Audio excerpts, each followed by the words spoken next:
If you're looking at this case and wondering where do you start, how do you think about it, the first thing I would say is we're going to take a dark, worn smile on a young patient and make it look bright and vibrant. So let's get right into it.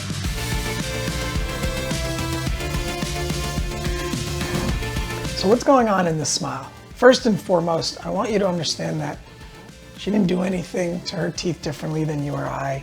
She didn't drink anything, coffee, wine, that's caused this.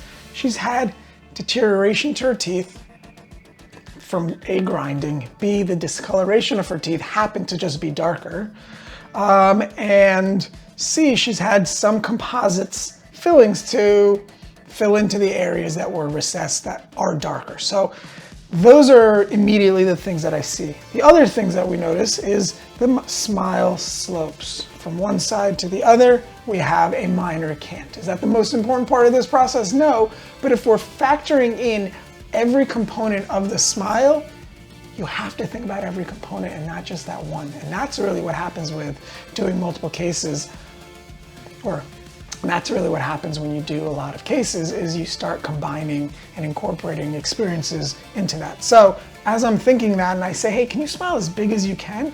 I'm like, she doesn't show gums here at all, but she does a little. And I ask, what do you think about that? Oh yeah, I'm glad you asked. That area, I don't know why, I don't like that I'm showing the gum there. Immediately, I have to think about, well, what can I do? What does that do to the smile if we did raise the gums in that area? So, in true fashion, I thought about raising the gums in that area, what to do with the worn out areas, and someone that's watched a bunch of my videos, I want you to finish my sentence. In this case, I will not have to, you got it right, prepare the tooth a lot at the edge because we are going to be building it out. You're right, I heard you. And so as you can notice from the side, honestly, these are flat. I mean, she has ground down her teeth so much. Everything is so flat. What do you have to do in order to give them individuality? Isn't it scary, Dr. Alex? She's gonna break them again. The most important thing is the protective measure, right? You can't just do a few teeth. This is a case where you have to do the entire smile. You have to rebuild something, protective measurements of when you slide left and right, back and forward, so that the longevity of the smile can last through function and as well as beauty. So this case is really one of those that you have to take on and understand every component so that you and your ceramist know exactly where those minor nuances of a millimeter here make a world of difference. So this is half the case prepped, right? So this side is prepared. As I mentioned, we are canted here, so the goal is to be bringing up this side. So I peaked the gums on this side a little. And also, what are we doing with the smile? We are going to be leveling it out so that this side is further down and this side is going to appear like this. So when prepping this case, I'm thinking about, okay, where's the discoloration? Where's their decay? How do we remove that decay? And so the left side to the right side, not that much needs to be removed, right? Like here is the case where she's worn down a lot of the tooth. We can see on this side right here, all we're doing is we're really just smoothing out these areas where she's chipped and worn off, and compare that side to this side, and that's a preparation, right? And so in addition to that preparation, though, as we prep deeper, we see that this gets darker. This isn't decay, this is just the darkness aspect of her tooth. That's what's going on there, same as here. And so they're gray. The most important thing is now to create a vibrant smile, you have to mask this. And what is involved in masking that? Proper photography. So when we finished prepping the lowers, we saw that they are also dark. This color is a very dark color on the Vita 3D Shade Guide, right? And so now my ceramist knows exactly when he is designing the veneers, this is what the undertone is. Now, how do I get to the color that the patient wants? And of course, the patient wants a bright, beautiful smile. Did she want to go a little lighter?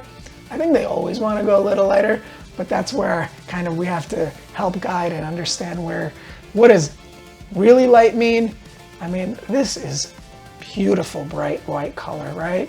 There is translucency at the edges. There's a nice pop here, right? And so notice that even in this, you're wondering, wait, why is this higher and why is this one? Because remember, the cant was going like this. So I'm lengthening this side, why these teeth are longer, while at the same time, I'm raising this side by bringing it up. So to correct the cant that was like this, I had to peak the tissues here, bring the teeth up, and at the same time lengthen this side.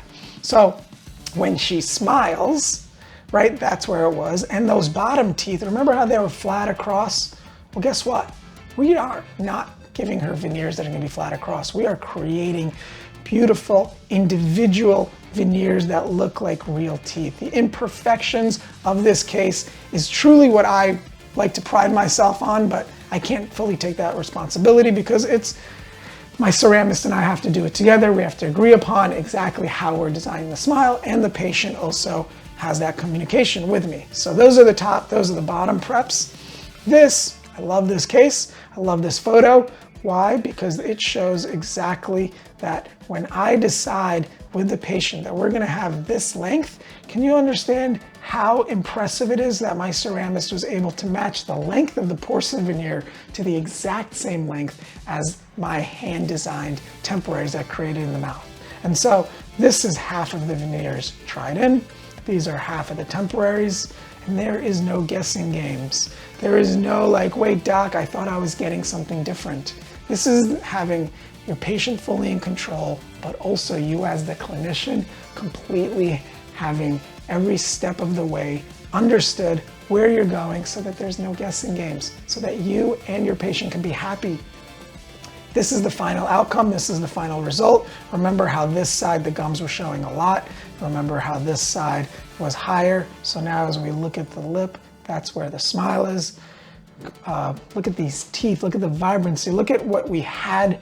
Remember what we had before. Look at the silhouettes in the side, how these canines look like canines, how this front teeth follow and where they lie along that position of the lip, that dry, wet border is exactly where we want these teeth to hit and to when she smiles.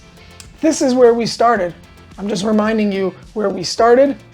This is where we finished. Yes, we went from shorter, chipped, worn down teeth to brighter, larger, more character in these teeth, these finishes. Even if we reshape the gums, look how beautiful the porcelain blends into that tissue on that left side. These are the veneers.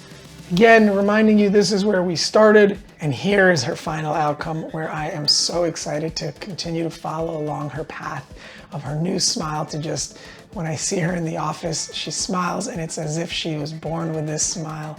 And the beauty of it is she can have this gorgeous, vibrant smile and completely forget about what she walked into my office on that first consult day.